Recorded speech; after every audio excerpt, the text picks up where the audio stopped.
మీరందరూ కోర్టు తీర్పు రాకుండా, ఆ పోలీసుల తీర్పు రాకుండా మీరు ఎలా శిక్షలు వేసేస్తున్నారో అని అడుగుతున్నాను. మీ శిక్షల వల్ల మేము చచ్చిపోతున్నాం, మా ఫ్యామిలీ చచ్చిపోతుంది, నా బిడ్డ భవిష్యత్తు పోతుంది. ఇది మీకు కరెక్ట్ అనిపిస్తుందా? న్యాయం అనిపిస్తుందా? నవంబర్ 3కి నాకు వస్తే ఈ రోజు వరకు హేమకి క్లీన్ చిట్ దొరికిందని ఒక్క వ్యక్తి కూడా ప్రచురించలేదు తెలుసా మీకు? నేను ఛానల్కి వెళ్ళి, నేను ఛానల్ సీఈఓలతో మాట్లాడి 2 నెలలు, ఈవేళ ఫ్రీ లేదు హిమ, రేపు మాట్లాడదాము, ఎల్లుండి మాట్లాడదాము, అవతల ఎల్లుండి మాట్లాడదామని ఇన్ని నెలలు గడుపుకొచ్చారు. ఈ రమేష్ వైట్ల అన్న ఆయన జర్నలిస్టు, ఆయనకి ఈగో హట్ అవడం ఏంటండి? అసలు నా మీద కచ్చబడడం ఏంటండి? ఆయన జర్నలిస్టులు కక్షలు పెట్టుకుంటారా మీరు? జర్నలిస్టులు ఏంటి, ఉన్నది మెరుగైన సమాజం కోసం ఏ న్యూస్ ఉపయోగపడుతుందో ఆ న్యూస్ వేయడమే కదా. ఇంతవరకు రోజు నేను చూపిస్తాను మెసేజ్లు రమేష్ వైట్లకు, నన్ను బ్లాక్లో కూడా పెట్టాడు ఆయన. మా ఫిల్మ్ జర్నలిస్ట్ పని గారు ఉన్నారు, ఆయనతో మాట్లాడుతున్నాను. మరి ఆ రోజు ఎన్టీవీలో అంత న్యూస్ వేసినప్పుడు, ఇప్పుడు క్లీన్ చిట్ వచ్చినప్పుడు ఎందుకు వేయరు? బిగ్ టీవీ వాళ్ళు ఆ రోజు నా వాయిస్లు రికార్డ్ చేసి వేస్తూనే ఉన్నారు కదా, ఈ రోజు ఎందుకు రియాక్ట్ అవ్వట్లేదు? ఇది తప్ప కాదా చెప్పండి. రేపు నేను నా బిడ్డకి మ్యారేజ్ చేయాలనుకుంటాను, నా భవిష్యత్తులో నేను ఇంకొకటి అవ్వాలనుకుంటాను. ఎవడో కోన్కిస్గా గొట్టంగాడు ఇది డ్రగ్స్లో ఉంది, ఇది మాట్లాడుతుందని నన్ను హేళన చేస్తారు కదా.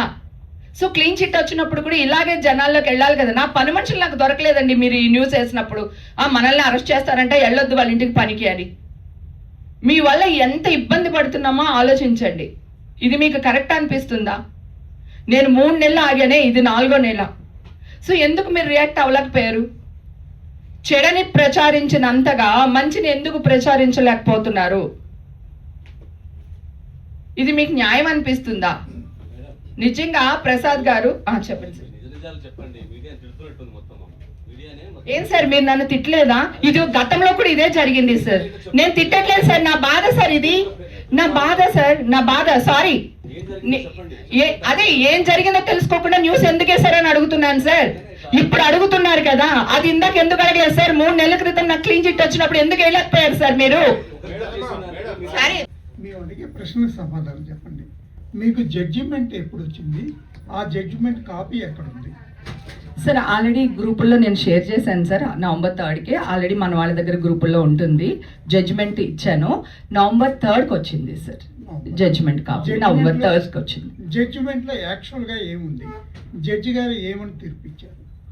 జడ్జి గారు తీర్పిచ్చింది సార్, ఆ డ్రగ్స్ కేసుకి నాకు ఎలాంటి సంబంధం లేదు, నేను నిర్దోషిని.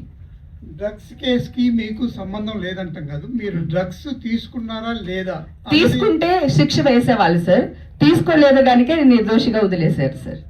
నిర్దోషిగా వదిలేయటం వేరు పరిస్థితులు. మీరు డ్రగ్స్ తీసుకున్నారా లేదా అన్న పాయింట్లో అది క్లారిటీగా తీసుకోలేదు అని పరీక్షలు, రక్త పరీక్షలు కానివ్వండి, ల్యాబ్ టెస్ట్ అవన్నీ వాటి ఆధారంగా వాళ్ళు చెప్తారు. అవునండి, వాటి ఆధారంగానే చెప్పారండి. ఆల్రెడీ నేను అప్పుడే ఆ జూన్ తర్వాత నేను కూడా టెస్ట్లు ఏదైతే ఉందో అది నేను పబ్లిక్గా పెట్టాను సార్. ఇదిగోండి నా టెస్ట్లు, మీరు ఎక్కడికి రమ్మన్నా వస్తాను, మీడియా వాళ్ళు మీరు టెస్టులు చేయించండి, నాకు కోర్టుది నమ్మొద్దు, చట్టాన్ని నమ్మొద్దు, నన్ను నమ్మొద్దు, శిక్ష అని నేను ఆల్రెడీ ఇచ్చాను సార్. మొత్తం బ్లడ్ రిపోర్ట్స్ కూడా నేను లైన్లో పెట్టాను సార్. అందరూ ఈ జడ్జిమెంట్ వచ్చిన తర్వాత మా అసోసియేషన్ రెస్పాన్స్ ఏంటి సార్? మా అసోసియేషన్ నా కార్డు ఫస్ట్ తీసేశారు సార్, కానీ 1 వీక్లో ఇచ్చేసారు సార్. జడ్జిమెంట్ రాకుండా మీరు ఎలా శిక్ష వేస్తారు అని చెప్పి నేను లెటర్ రాసి ఇచ్చాను సార్. ఆర్టిస్టులకి చైతన్యవంతంగా ఉండడానికే ఇది మనకి అసోసియేషన్ అనేది, కష్టంలో ఉన్న ఆర్టిస్టులని, పూర్ పీపుల్ని ఆదుకునేదే అసోసియేషన్ సార్.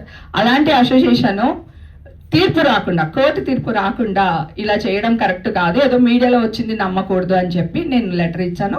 వాళ్ళు ఇమ్మీడియట్గా నా కార్డు నాకు ఇచ్చేసారు సార్. ఇమ్మీడియట్గా జరిపింది, 1 వీక్లో జరిగిపోయింది.